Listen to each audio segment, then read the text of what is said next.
എല്ലാവർക്കും നമസ്കാരം.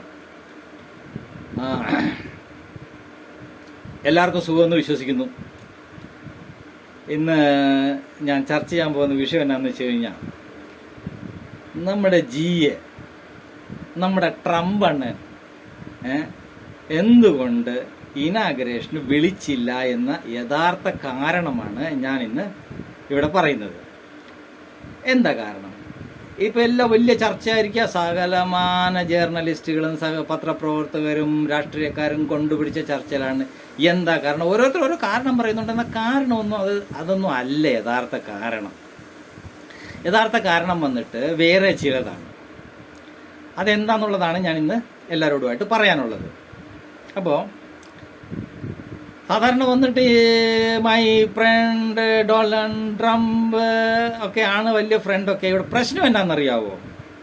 ഇവിടെ അമേരിക്കയിൽ ഭക്തരുണ്ട്, ഇല്ലേ? ഭക്തർ അറിയാമല്ലോ നമുക്ക്. ഭക്ത് എന്നാണ് ഈ ഹിന്ദിയിലൊക്കെ പറയുന്നത്. ഇതിനു മുമ്പ് ഞാൻ വന്നിട്ട് എൻ്റെ ഇംഗ്ലീഷിൽ, ഹിന്ദിയിൽ, ഇപ്പം തമിഴിൽ ഒരെണ്ണം അപ്ലോഡ് ചെയ്തുകൊണ്ടിരിക്കുകയാണ്. ഇപ്പം മലയാളത്തിൽ ഇത് റെക്കോർഡ് ചെയ്യുന്നു. അപ്പം ഈ ഭക്ത്, നമ്മുടെ വട ഇന്ത്യയിലുണ്ടല്ലോ ഭക്ത്. ഈ ഭക്തന്മാർ ഇവിടെ അമേരിക്കയിലുണ്ട് ഭക്തന്മാർ കേട്ടോ. നമ്മുടെ ജിക്ക് അമേരിക്കയിലും ഭക്തന്മാരുണ്ട്. പക്ഷെ എന്ത് ചെയ്യാനാ, ഈ ഭക്തന്മാരെല്ലാം ട്രംപിനെതിരാ. മനസ്സിലായില്ലേ? ഇവരെല്ലാം ട്രംപിനെതിരെ. ഇവരൊക്കെ വന്ന് നല്ല നല്ല സംഘപരിവാര പ്രവർത്തകരാണ്. അമേരിക്കയിലുള്ള നല്ല സംഘപരിവാര പ്രവർത്തകരാണ്. അപ്പം അവർ ഓരോരുത്തരായിട്ടാണ് ഞാൻ ഇന്ന് പറയുന്നത്. ഇതിന്റെ കാരണം എന്താന്നുള്ളതാണ് ഞാൻ ഇന്ന് പറയുന്നത്. അപ്പൊ ഇതിന്റെ കാരണം വേറൊന്നുമല്ല. ഈ ഭക്തരുടെ കാര്യങ്ങൾ. ആദ്യത്തെ ഭക്ത ആരാ? നമ്മുടെ കമലാദേവി ഉണ്ടല്ലോ, അമേരിക്കയുടെ വൈസ് പ്രസിഡന്റ്, ഉപരാഷ്ട്രപതി. അവരൊരു ഭക്തയാ. അവര് സംഘപരിവാറുമായിട്ടുള്ള ബന്ധം അവരുടെ മാതാപിതാക്കൾ മുതൽ ഇങ്ങോട്ട് സംഘപരിവാറുമായിട്ടുള്ള അചഞ്ചല ബന്ധമുള്ള സംഘപരിവാറിന്റെ ഒരു അംഗമാണ് നമ്മുടെ മത്സരിച്ച് തോറ്റ കമലാദേവി. അവരുടെ യഥാർത്ഥ പേര് കമലാദേവി എന്നാണ്. മനസ്സിലായില്ലേ? ഭക്ത. ഈ ഭക്തയാണെങ്കിൽ എങ്ങനെയാണെന്ന് വെച്ചാൽ ട്രംപിനെ എങ്ങനെയെങ്കിലും ജയിലിലിട്ട് അടങ്ങുള്ളൂ എന്നുള്ളതും കൊണ്ട് 4 വർഷമായിട്ട് ശ്രമിച്ചുകൊണ്ടിരിക്കുക. പക്ഷെ നടന്നില്ല. അമേരിക്കയിലെ ജനങ്ങൾക്ക് നിലയ്ക്ക് വിവരവും വെള്ളിയാഴ്ച ഉള്ളവരാണ്. അവരത് സമ്മതിച്ചില്ല. ആട്ടെ, ഇനി അടുത്ത ആരാ? അപ്പൊ കമലാദേവിയുടെ പോലൊക്കെ അറിയാം. ട്രംപിനെ പിടിച്ച് വിചാരണ ചെയ്തു. അതായത് രാഷ്ട്രീയത്തെ നീതിപീഠങ്ങളിൽ ഉപയോഗിക്കുന്ന ഒരു തരം കുറഞ്ഞ ഒരു പരിപാടിയാണ് അമേരിക്കയിലെ ഡെമോക്രാറ്റിക് കാര് ചെയ്തത് ട്രംപിനെതിരെ. പക്ഷേ ജനങ്ങൾ അദ്ദേഹത്തിനെ വിടാൻ തയ്യാറല്ല. അദ്ദേഹത്തിനെ വന്നിട്ട് ജനങ്ങൾ വീണ്ടും തെരഞ്ഞെടുത്തു. അപ്പൊ ഈ നമ്മുടെ കമലാദേവി ഉണ്ടല്ലോ, പുള്ളിക്കാരിയാണ്, ഈ വലിയ ഭക്തയാണ്, മെമ്പറാണ്. പക്ഷെ എന്നാലും അവിടെ ട്രംപിനെതിരാണ്.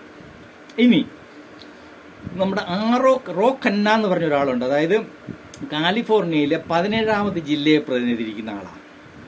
ഭൂലോക സംഘപരിവാര പ്രവർത്തകനാണ്. അതേസമയം വന്നിട്ട് ഭക്തനാണ്. പക്ഷെ ട്രംപിനെതിരാ. ട്രംപിനെ കൊല്ലണം, ട്രംപിനെ തല്ലണം, ട്രംപിനെ പൂട്ടണം, ജയിലിലാക്കണം എന്ന് പറയുന്ന സംഘത്തിന്റെ ഒരു തലവനാ പുള്ളി. പിന്നെ പുള്ളി വരുന്നത് വന്ന് കാലിഫോർണിയയിലെ 17ാമത്തെ ജില്ലയാണെന്നാണ് എൻ്റെ വിശ്വാസം. പിന്നെ ഇനി അടുത്ത ആരാന്ന് നമുക്ക് നോക്കാം. രാജാ കൃഷ്ണമൂർത്തി എന്ന് പറഞ്ഞ ഇലിനോയിസിനെ പ്രതിനിധീകരിക്കുന്ന ഒരു സംഘപ്രവർത്തകനുണ്ട്. ഭക്തനാണ്, സംഘപ്രവർത്തകനാണ്. പക്ഷേ എന്ത് ചെയ്യാനാ? ട്രംപിനെ ജയിലിലടയ്ക്കണം, ട്രംപിനെ അങ്ങനെ ചെയ്യണം, ട്രംപ് റേസിസ്റ്റാണ്, ട്രംപ് ഫാസിസ്റ്റാണ്, ട്രംപ് ആനയാണ്, ചേനയാണെന്നും പറഞ്ഞ് അയാൾ നിൽക്കുന്നത്. ആയോ? 2 എണ്ണമായി. പിന്നെ ഉണ്ട് നമ്മുടെ പാലക്കാട്ടുകാരിയാണ് പ്രമീള ജയപാൽ. പുള്ളിക്കാരി എങ്ങനെയാണെന്ന് വെച്ച് കഴിഞ്ഞാൽ അരഭക്തയാകട്ടോ. പുള്ളിക്കാരി ഇടയ്ക്കിടയ്ക്കൊക്കെ ഒന്ന് ചാടും. അമേരിക്കൻ ജനാധിപത്യത്തിന് വേണ്ടിയിട്ടും ഇങ്ങനെ ചാടും. പക്ഷെ ഇവരെല്ലാം കൂടെ കണ്ണുരുട്ടുമ്പോൾ പുള്ളി വീണ്ടും ഭക്തയായിട്ട് പുള്ളിക്കാരി അങ്ങനെ ഇരിക്കും. അത് ഒന്നാന്തരം. പിന്നെ നമ്മുടെ ഇവിടെ പാലക്കാടുള്ളൊരു നല്ല മേനോൻ കുടുംബത്തിലുള്ളതാ. അപ്പോൾ ജനനാൽ തന്നെ സംഖ്യയാണെന്നുള്ളത് നമുക്ക് പ്രത്യേകിച്ച് പറയേണ്ട കാര്യമില്ലല്ലോ.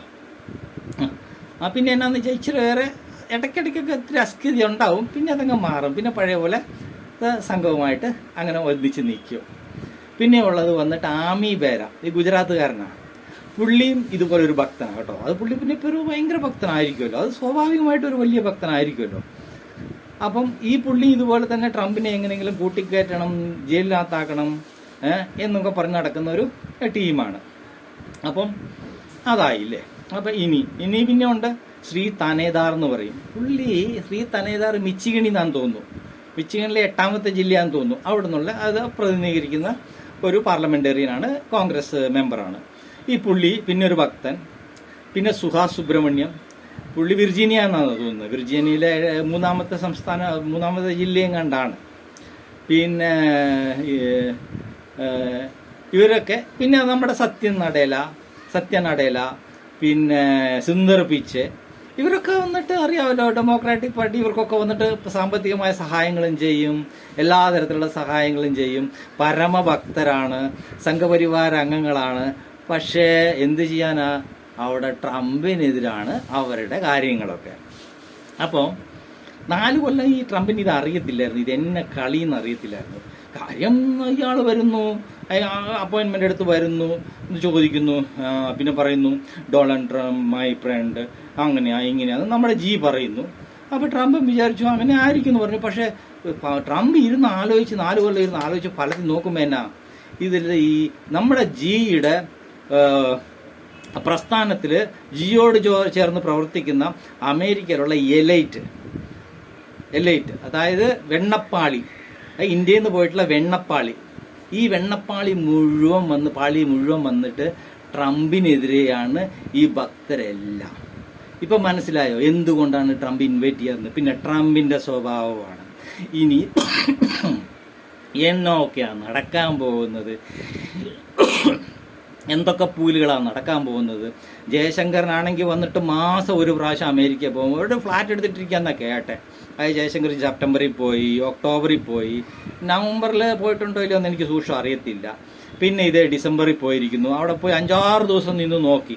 5-6 ദിവസം നിന്ന് നോക്കിയിട്ടും ആകെ കാണാൻ പറ്റിയത് വന്നിട്ട് മൈക്കൽ വാൽസിനെ മാത്രമേ കാണാൻ പറ്റുള്ളൂ, വേറെ ആരെയും കാണാൻ പറ്റിയില്ല. എന്നാ കളിയെന്നറിയത്തില്ല. പക്ഷേ ഇതെന്തോ ഒരു നല്ല സൂചന അല്ല. ഞാൻ നോക്കുമ്പോൾ സംഗതി വന്നിട്ട് ട്രംപിനും കാര്യങ്ങളൊക്കെ ഏതാണ്ട് പിടികിട്ടി. അതായത് കാര്യം കാണാൻ വേണ്ടിയിട്ടാണ് ഞാൻ ഫ്രണ്ട്, അത് കഴിഞ്ഞ് കഴിഞ്ഞാൽ ഞാൻ ഫ്രണ്ട് ഒന്നുമല്ല, സത്യം പറഞ്ഞാൽ ഇവരൊക്കെ എനിക്ക് എതിരായിട്ടുള്ളതാണെന്നുള്ളത് ട്രംപിന് പിടികിട്ടി. അപ്പം മനസ്സിലായോ എന്തുകൊണ്ടാണ് ട്രംപ് വിളിച്ചില്ല എന്നുള്ളത്? ഇതാണ് യഥാർത്ഥ കാര്യം.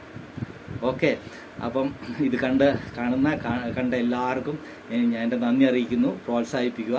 Thank you.